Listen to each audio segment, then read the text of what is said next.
¿Os habéis preguntado alguna vez cómo es hacer una lengua artificial o qué proceso hay que seguir para hacer una lengua artificial? Bueno, pues eso es más o menos lo que yo me pregunté hace ya casi un año, de hecho, en realidad. Bueno, pues de este esfuerzo por averiguar un poco cómo crear una lengua artificial y ver un poco cómo funciona un idioma desde dentro, que es lo interesante cuando estás haciendo una lengua artificial, es que tú te pones en una posición un poco extraña, ¿no? Tú tienes al principio uno puede pensar que tiene absoluta libertad para hacer lo que quiera y decir los sonidos que quiera y usar las...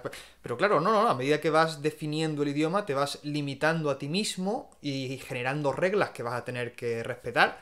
Y entonces, claro, esa libertad inicial que parece esa explosión de creatividad, pues va cogiendo forma y entonces, pues claro, uno se va encadenando cada vez más a reglas que tiene que ir respetando, ¿no? Entonces es un proceso muy interesante, es un proceso fascinante, de hecho. Pero bueno, ¿cuál es este idioma que me acabo de inventar? ¿Cómo se llama? ¿De qué va? ¿Por qué lo he hecho? Etcétera, ¿no? Bueno, este idioma que me he sacado de la manga se llama Akdenizce y es una lengua del Mediterráneo. La idea que hay detrás de este idioma es la idea de crear una lengua koiné, es decir, una lengua común a todo el Mediterráneo, de manera que incluya elementos de todos los idiomas y todos los dialectos que se hablan en el Mediterráneo.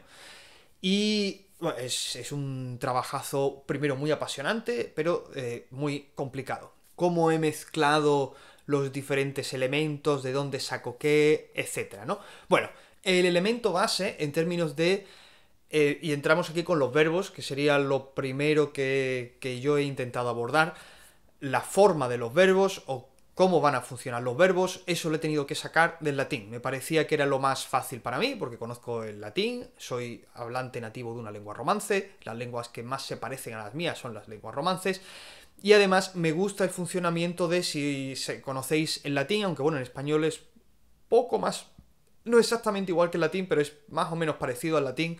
Tenemos diferentes modos, tenemos modo indicativo, tenemos el subjuntivo, el latín funciona igual, y además de eso tenemos, que eso es algo que no existe exactamente igual en español, tenemos los perfectos y lo imperfecto, la conjugación completa verbal, la tabla de la conjugación verbal, la saco toda del latín, y entonces mezclo la conjugación, el subjuntivo latino, en lugar de sacar el subjuntivo latino como está en latín, saco las formas del subjuntivo del perfectivo griego y entonces pues hago una mezcla entre el modo perfecto griego para crear ese subjuntivo y después la forma, digamos, la conjugación es más o menos la latina. Eso no significa que las raíces de los verbos sean latinos, es decir, esto es solamente la forma de la conjugación y la idea de esos tiempos, las voces pasiva y activa, igual que los modos, ¿no? El subjuntivo, imperativo, indicativo, etc. Esto, digamos, lo saco principalmente de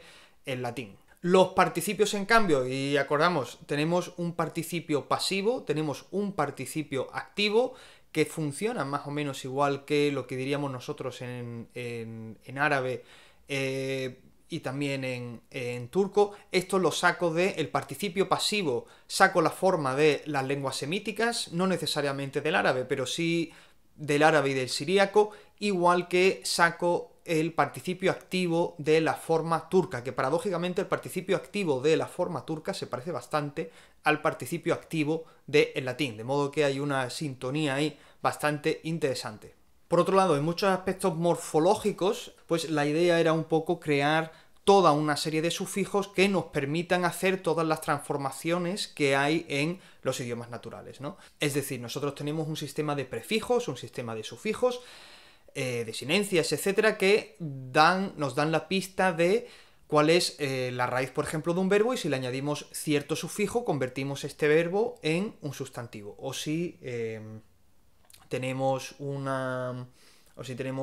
lo mismo, tenemos, por ejemplo, un sustantivo y hay maneras de convertir un sustantivo en un verbo. Y hay adjetivos y hay maneras de transformar un adjetivo en un verbo, etcétera, ¿no? Y entonces, pues, digamos, a partir de un adjetivo sencillo, pues podemos generar ese camino.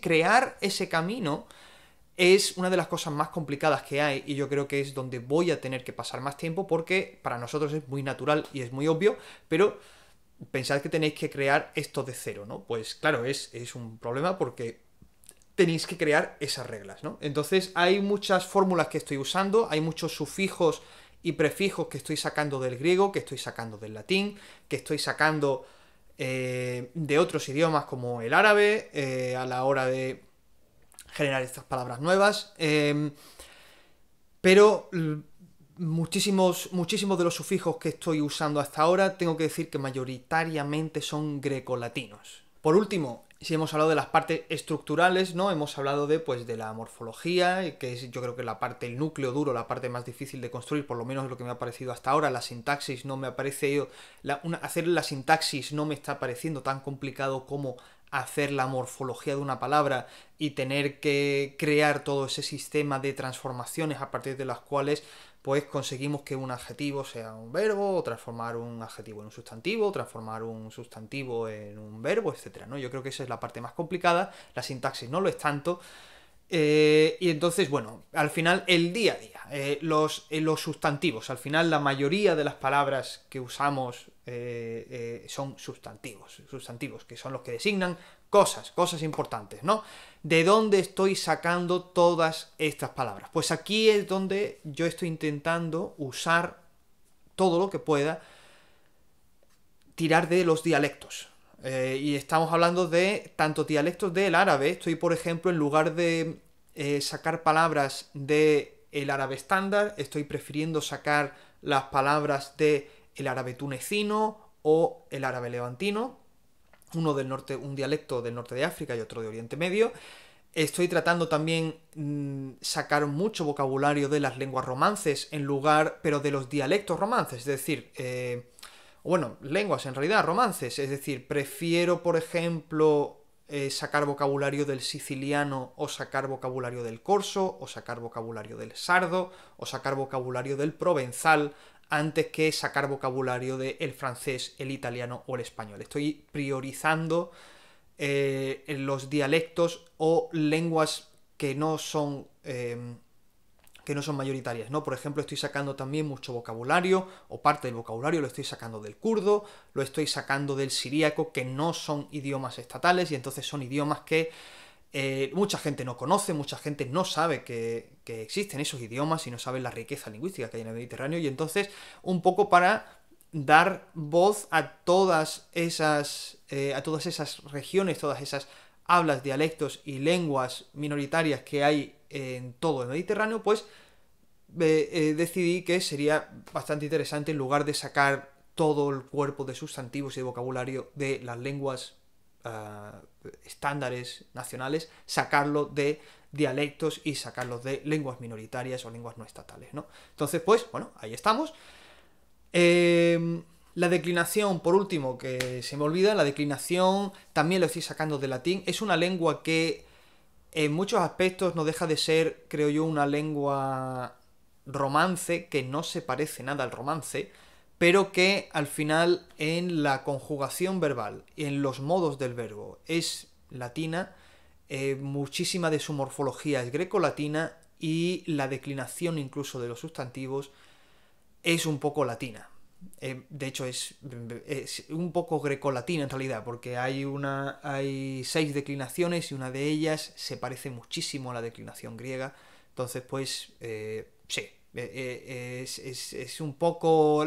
también hay la primera y segunda declinación pueden parecerse un poco a la declinación del árabe o a la declinación del siríaco o del hebreo. Entonces bueno, hay un poco, pero sí es verdad que yo diría que es mayoritariamente romance, aunque no sea 100% romance, desde luego se parece muchísimo al romance. Pero bueno, ¿cómo suena esta lengua? ¿Cómo es? ¿Cómo suena? Bueno, pues esto es lo que voy a hacer un poco ahora. Hice una traducción de El Padre Nuestro, que es un texto bastante universalmente traducido, y entonces, como es un texto tan traducido, me ha parecido que es interesante, pues, añadir a toda la lista de lenguas en las que está escrita el Padre Nuestro, hacer una traducción del Padre Nuestro, que es un texto pues que tiene bastante complejidad, aunque es muy corto, pero tiene su nivel de complejidad, pues traducir todo esto al Akdenizce con idea de que haya un primer texto canónico del Akdenizche que sea universalmente conocido, ¿no? Entonces, bueno, pues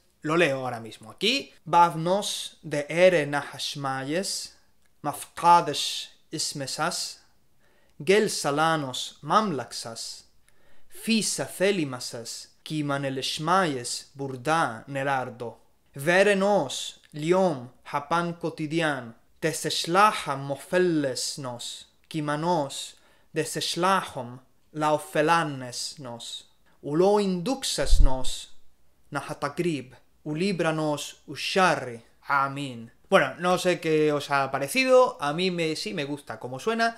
Seguramente habréis notado que, claro, yo he dicho que es una lengua romance, no suena para nada, obviamente, como una lengua romance, pero sí que tiene muchísimas cosas que son en realidad del romance, pero sí que tiene, claro, no suena romance por toda la cantidad de vocabulario que hay sacado de todos estos dialectos, todas estas lenguas que no son romances, ¿no?